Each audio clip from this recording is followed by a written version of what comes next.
14 days, 700 kilometers, and countless shits in the woods. Today I'm gonna walk you through exactly what I am bringing with me on this bike to survive 14 days in the Swedish countryside as I cycle from Copenhagen to Stockholm. Stay tuned. So let's talk a little bit about the bike itself. This bike is a 2022 Rose Backroad aluminum. And the reason I decided to go with an aluminum bike versus a carbon was that I am absolutely rough as fuck on gear. So you can see right here that I've already beat the shit out of the frame, kind of had to do some touch-up paint.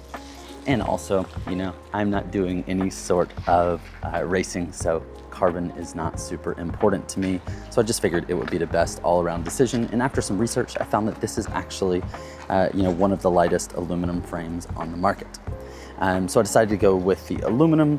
I've got the GRX 1x11 drivetrain. I live in Denmark. It's flat as fuck. I think the highest, elevation is around 200 meters. So, having something, to buy was not really in the cards for me.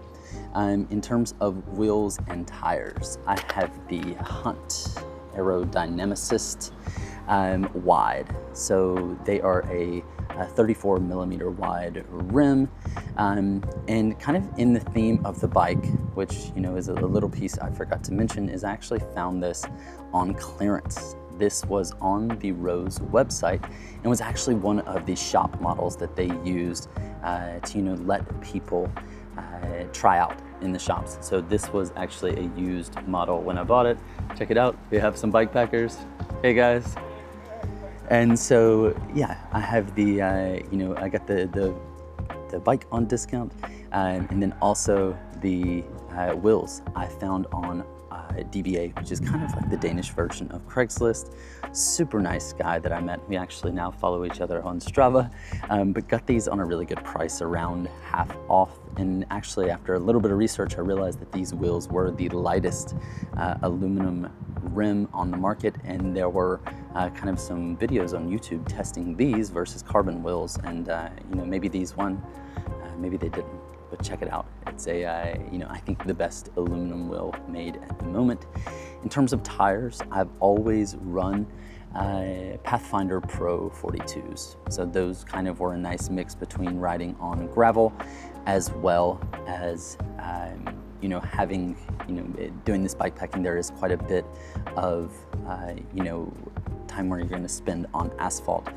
So I really liked the idea of having kind of a, file tread, middle tread that actually had some, nice rolling resistance and could do well on the road. So I went with the Rene Herse after I wore my last set of Pathfinder Pros out, but these are the corkscrew climb. I've read up a lot on these, and these are one thing on this bike I actually paid full price for, and these tires are fucking ridiculously expensive. I think they were like, $85 or $90 a piece, but I think they're worthwhile. I love them so far. I've only had them on the bike for about 2 months, but they're very soft. They handle really good off-road, have these nice knobby shoulders, but then also this really nice, flat, smooth, rolling middle tread. So that is the bike, the wheels, the tires, and as you can see, there's a common theme of getting a bit of a discount on things, and I always try to keep things budget friendly. But I'll take you inside and we'll break down what I have in the bags, and what bags I'm actually using, and talk through some of the other small bits on the bike. So after about 5,000 or 6,000 kilometers of bike packing in the last couple years, I've realized, kind of what you wear on a daily basis is really important. So, I definitely invested in a couple of these things and kind of cheaped out on a couple. So I'll tell you a little bit about what I wear on my person on a daily basis. So kind of one of the luxury items I spent on, but also found a good deal on.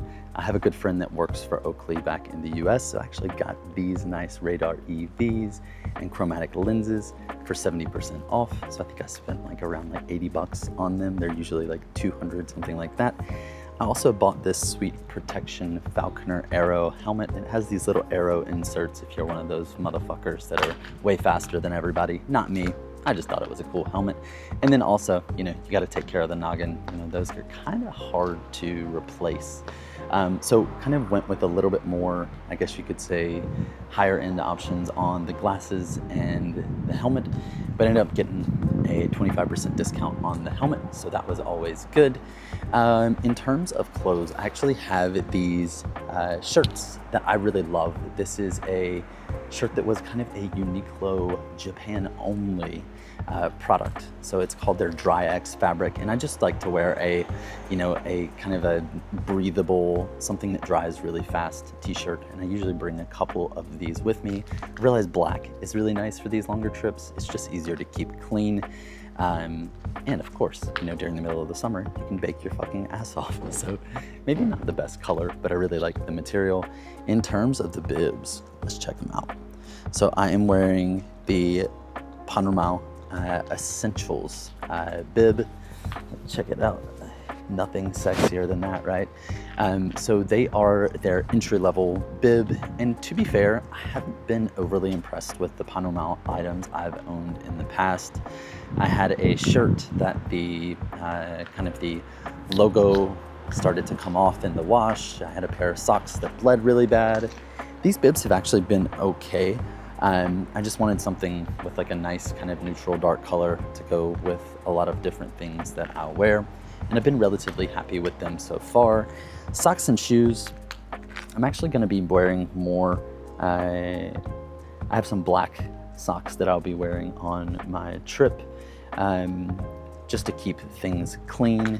And then for the shoes are another, kind of DBA marketplace score.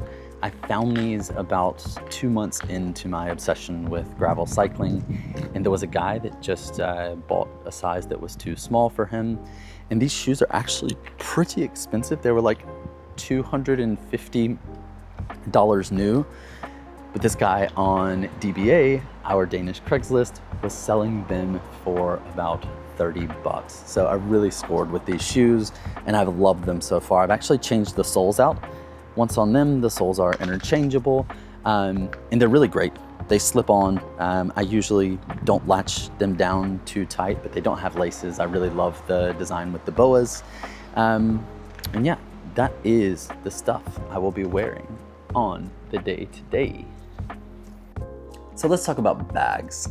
So anybody that's done a bit of bikepacking, you may know how important it can be to get the right bags, because that really is going to dictate exactly what you can and can't bring with you on your trip. I've kind of found a middle ground and kind of gone with a more bikepacking as opposed to a touring setup. So what I'm going to do is I'll tell you a little bit about the bags that I use on the bike, and then we can go through exactly what I carry in those bags. So kind of top to bottom, back to front. On the front stem, and I'll bring the camera a little closer. So I have a couple of bags here. First and foremost, I have this Rafa dry pack. This was actually gifted to me from a previous boss at one of my former jobs. And I have this cool little pin here that is a salmon that's kind of been halfway eaten by a bear that I got in Hokkaido when I was bikepacking there. I have this little Ortlieb dry pack. This is primarily used for keeping my power bank. So I have a 30,000 amp hour power bank stored here, and that is usually good enough for about 7 or 8 charges, usually about a day and a half, 2 days of charge for my phones, for my electronics. I also have this little feed sack that fits a water bottle. It also fits things like insect repellent, the classic, as well as things like my bike lock. But typically I keep things, kind of the handy everyday things like sunscreen, these sorts of things there. I also have my action camera mount here on the handlebar to capture some moving shots. And I also have this nice quad lock case. I love it, to keep my phone. I don't have a Garmin head unit just because I I still am not convinced of the, of the utility of it. But I keep my phone mounted here, and as you can see, doing it with one hand, it is a little bit of a bastard to get back on there, but we've got it. So keep these 3 bags kind of in the cockpit. On the front forks on both sides, I have the Ortlieb Fork Pack 5.8 liter, and these have proven to be kind of the perfect size for me. I also went with the mounting kit that mounts directly to the forks on the bike. In terms of a frame pack, I have the Ortlieb 6 liter frame pack here. And then I have the Zefal. I actually just got this bottle cage. We haven't tried it out yet, but I'll be putting a Nalgene bottle in it because it carries up to a 1 liter Nalgene bottle. And then for the rear, I have the 16.5 liter Ortlieb tail pack. I really like this one. This actually keeps my tent, my sleeping pad, and my sleeping bag, as well as, everybody's favorite shoe, the Croc. So I keep my off the bike shoes stuck here. And that is how I have strategized the bags. Fork packs, let's talk about these. I actually have loved these little bags. They are absolutely perfectly sized to keep, I think it's been nice because I can keep clothing in one and then also keep kind of camping gear in the other. So let's open these up and see exactly what I have, and we can kind of walk through and talk through all of the items that I'm carrying with me. Kind of as an overall theme, I'm trying to keep it fairly light, but we'll go through each item one by one. This is my Arc'teryx jacket. I was hesitant to buy these just because I know that they are the fucking trendy, streetwear-y, what the fuck ever. But I feel like I'm one of the people that actually uses it to do, kind of outdoor adventures. So yeah, this is the Beta AR. I've had it for like 1.5 years, and I would 100% spend the money over again. This thing is great. Actually, one day a friend of mine and I were fishing in North Carolina, and it was raining sideways all day, but the fish were absolutely on fire. And I stayed dry as a bone, and it was like 2-3 degrees that day. So kept me warm, kept me dry. And I absolutely love the jacket, worth every single penny you can spend. But funny story about that one is I actually got it on DBA for about half price. So your boy loves a discount. Second is my orange beanie. If you know me, if you've interacted with me, I was probably wearing this. It looks like there might be a few kind of colder nights, but this is a 100% virgin wool kind of fisherman's beanie. It's by a Danish brand called Andersen. It's one of those things that I spent kind of way too much money on. I think I spent like $75 on it, but I absolutely loved it. I had to have it. So very useful, also very warm. And then going through some of the more everyday items. Whoa, we've got some underwear. I'm bringing one pair of underwear, if I do need to wash them, but they'll only be worn off the bike. And then I also have a pair of just black H&M shorts, nothing special. If you are a fan of Small Brain American, last year I was on the Small Brain pod, and there was actually a funny moment where I was wearing these shorts, sitting on a couch, and my balls were hanging out of the bottom of the shorts. But I'll put the link to that episode in the description. So if you want to check out a blurred image of my nuts, that's exactly where you can do it. So I just like to wear these shorts off the bike. And again, the underwear off the bike. The shorts have a built-in liner, so I can kind of have 2 pairs of underwear built in there. Have another one of these Uniqlo t-shirts, just to switch back and forth in. They dry really quickly, so I can wash it off. I also have my merino base layer. So this is a long sleeve, lightweight, merino wool base layer, and I figured for some of those maybe 14, 15 degree nights that this will be nice to keep me warm and dry. And the best thing about merino wool, this is an absolute hack if you live anywhere that gets a lot of rain or you do outdoor sports. It dries quickly, it stays warm when it's wet, but the best thing about it is, especially for bike packing, is it does not hold odor. So that is a super nice thing. So all in all, I absolutely love merino wool. Highly recommend it for anything that you're going to use it for. And in that vein, I have a pair of merino wool socks just in case the nights get a little bit cooler.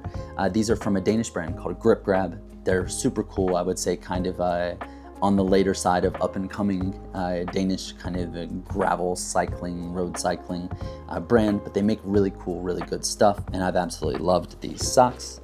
I also have a pair of black cycling socks. These are from Rapha.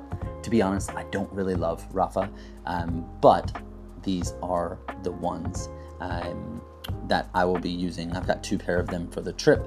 I also have a pair of really inexpensive gloves just in case, maybe it's a cold morning or, I may need them along the way. They pack really small, don't take up much space. And then last but not least, the sexiest part of the wardrobe, these are my leg warmers. So another Grip Grab product, I really like them. They're really inexpensive, maybe 30, 40 bucks. And they do a really great job, maybe on those cool mornings. Who knows? I don't want to be. So that's all in bag number 1. That is mostly clothing. As you can notice also, almost everything I am wearing there, and well, for that matter, is black. I've noticed with the bike packing, the black is just really easy to keep clean. Can't see stains, can't see that sort of thing. In this other pack, these are more practicality type things. So I have a terry cloth towel. I also have a bag that's a little bit too big. I need to kind of find something that fits a little bit better in the packs, but this is where I keep all of the camera gear. So all of my things like battery chargers for the camera itself, my microphones in their case, a bag to keep the camera in, and all of the various little mounts and those sorts of things that I will be needing to film. I really love this pack as well. It's waterproof. This is my really go-to fishing bag. It's a Patagonia waist pack. I believe it is a 2.5 liter. It's really nice and waterproof. It has a lot of buckles and places that you can put added items. And it's also got a sling. You can wear it around the waist if you are into that kind of thing, or you can kind of wear it over the shoulder, kind of as a crossbody bag like I do. I really love this, highly recommend this. Not a huge Patagonia fan, but I really like this one. All right, not much else left in this pack, but we have the brand is called TLT or Tilt, or I'm not sure. It is a Danish brand. This is just a simple lightweight pillow that I use with my sleeping setup. And then this is the Sea to Summit Reactor Compact Plus in a short. So this is a sleeping bag liner. It is synthetic. I love to have a merino wool one, but they are ungodly expensive, and this kind of just serves my needs. It packs relatively small, and in most nights, anywhere from 15 to 20 degrees, I'm sleeping in this primarily. Even if it is hot out, usually I will lay my mummy sleeping bag open and just use that as kind of a cushion and use this as my main source of warmth. So that is everything in my fork packs. As you can see here, I also bought the mounting kit that goes directly into the forks. I highly recommend that, but one thing I would caution is if you do have a carbon fork like I do, it can be relatively brittle. I did drop the bike one time as I was stopped in a rainstorm in Japan, and it did crack one of the eyelets just a little bit. So just a word of caution if you are somebody that is all about that carbon life. All right, let's talk about this frame pack. So this is the 6 liter Ortlieb frame pack. I think for me, My main gripe with it is that it does pack a little bit wide sometimes, so I do have to adjust a bit, usually at the beginning of trips. It does fit nicely in terms of mountings. It's got these nice Velcro straps. It's extremely waterproof. The zipper's really nice, but it does conflict with the water bottle cage here. So I'm not exactly sure it was designed exactly for my frame type. But in terms of function, it's been really good. There are some practical things that I kind of run into that are a bit annoying. But there are two main things that I keep in the frame pack. First is this first aid kit. So in this, kind of have all of the basics, right? So your tweezers, your medical scissors, just in case you need a backwoods haircut, the gauze, the bandages, all of the 9 yards there. I would say the 3 things in here that are going to save your ass, and I would highly recommend, are going to be some sort of pain reliever.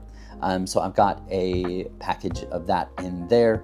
I've also got some allergy pills because I am allergic to every fucking thing under the sun and always find some way to eat or come in contact with those things regularly, just because, you know what, life is trying to kill me at all times.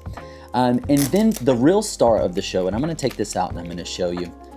This is Imodium.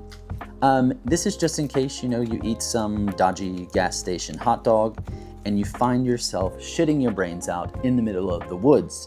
This really helps with that because there's nothing worse than having a fucked up stomach when you are in the middle of the woods and away from civilization. So that can literally save your ass. So this is the medical kit. I would say that in general, good thing to keep in mind about these frame packs is it's not the easiest thing to get in and out of. So I would say put things in here that maybe you're not gonna use that often.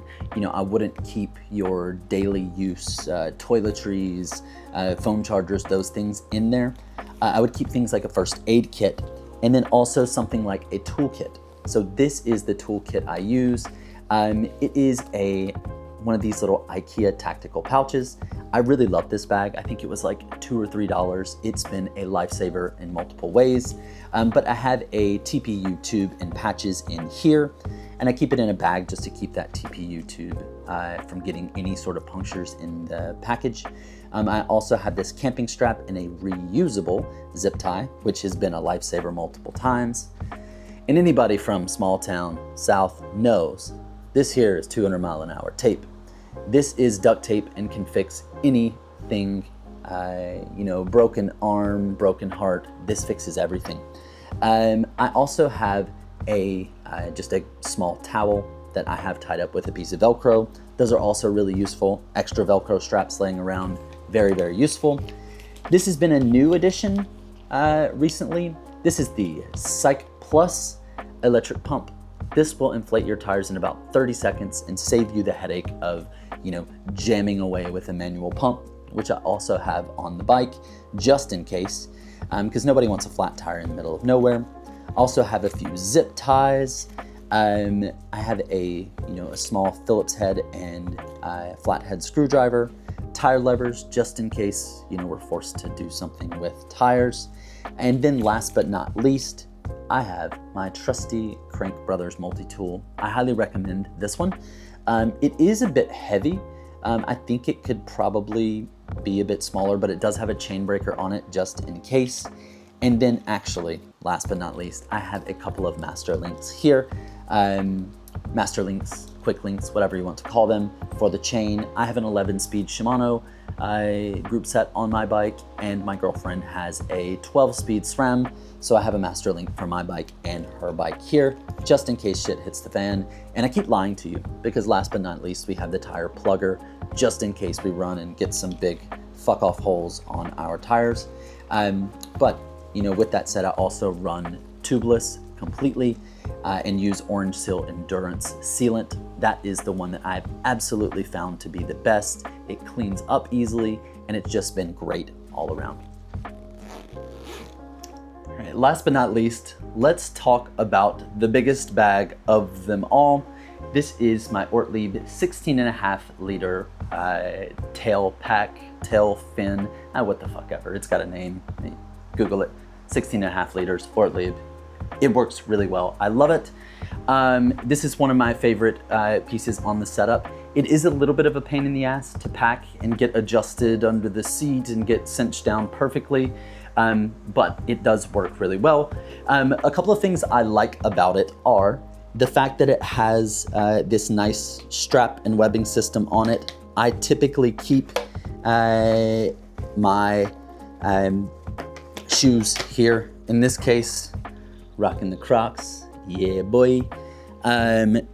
They are super useful. They're, water resistant, and can kind of, just leave them, if they get rained on, I don't care. They're super useful for the purposes of the trip. In terms of the pack, I'm going to unpack this and tell you a little bit about the things that I keep in here. So mainly the idea, and I kind of encourage you to do the same here, is to kind of keep themes with the different bags. So everything in this pack is sleep system. So from tent, sleeping bag, and sleeping pad is everything that I keep in here. As you can see, I've got it cinched down pretty tight, but definitely recommend that, as this bag likes to move around a lot if you don't pack it really tightly. So a definite tip there, pack this one down really tight because they like to move around.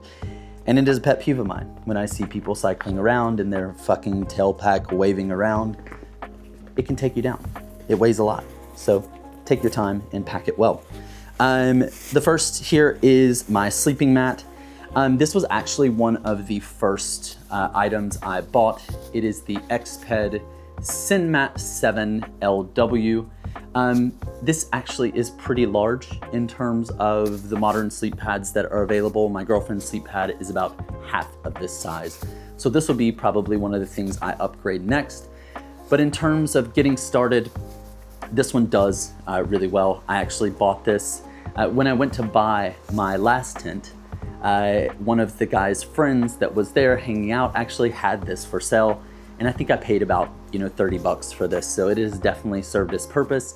And this was the mat that I took with me on my ride across Japan. So it has done really well. It is just a little bit big. The next piece we have in here is my sleeping bag. This has actually served me well. No big complaints with it. It actually packs relatively small. It is the Marmot Hydrogen 40 long. So, as I've mentioned a couple times already, your boy loves a discount. And this one was 40% off at one of the local outdoor stores. It is 650 weight down. And so keeps me really warm when it is cool outside. And then also it's pretty breathable in terms of, taking out in the summer. And in the summertime, I like to use this as a pad, lay on top of it, and sleep with my sleeping bag liner. But no huge complaints with this. It doesn't pack the smallest, but I think in terms of a kind of a 3-season bag, it does really well. And I've been really happy with it so far. And last but not least, the star of the show. This is actually a brand new tent. And this actually is my girlfriend's tent that we'll be using for our trip. And this is the Big Agnes Copper Spur HVUL2 bikepacking version. So the really cool thing is a couple of brands have made these bikepacking specific tents. It actually has shorter stakes that come in a separate bag that pack really small with this, and they attach directly to the tent itself. Everything together, I think, weighs 1.7 kilograms. And this little package right here is a 2-person tent. And in terms of, I know there's been a theme of getting discounts. We actually found this on sale at REI in the US. And she actually had a friend that was coming back from the US and was able to pick this tent up for her. I think usually this tent runs about $500 or $600. she was able to get this tent for like $250, which is a really good deal on an awesome tent. It is super spacious, it's super lightweight and super well made. We haven't used it yet, so we'll definitely be coming back with a gear review on this tent specifically, but really looking forward to it. Have heard only good things about it, and yeah, again, it is the Copper Spur Bike Pack edition. So super excited to test this thing out, and yeah, that is really it for the tail pack. Usually I leave it on the bike. Another pro tip there, that you don't need to take it on and off. I will say that there are, I think, to pack it in the best way, you have to have it off the bike so you can kind of put some pressure on it and pack things down really tight. But in terms of every day at the campsite, I definitely just leave it on because it is a bit of a pain in the ass to get, go up under the seat rails and get all of these things cinched down in the best way. But yeah, that is it for the tail pack. So that's it. Those are all of the bits and pieces that I'm taking with me on my bikepacking trip across Sweden. I think there are hopefully a couple pieces in here that you can also take away for your next bikepack trip. I think that the important things that I would say here are, really plan what exactly you need. What do you require? Do you need, multiple changes of outfits? Are you okay with washing your clothes in a sink and going with that? So really understand what you need. And then also the other piece that I think is an important takeaway here is buy once, cry once. I've found that if you just go ahead and buy, a higher quality item first, you're not going to have to buy the cheap one and then buy the expensive one. I think that that's really important with the bags themselves. And then also if you buy nice packs and then you decide you don't want to do that, these nicer brands like Ortlieb do have a nice resale value if you do want to sell them on Craigslist, DBA, Facebook Marketplace. So just my 2 cents there, but I'll definitely do a check-in with you all at the end of the trip and let you know maybe where I missed out on anything and also let you know how some of these new items perform. But thanks for watching.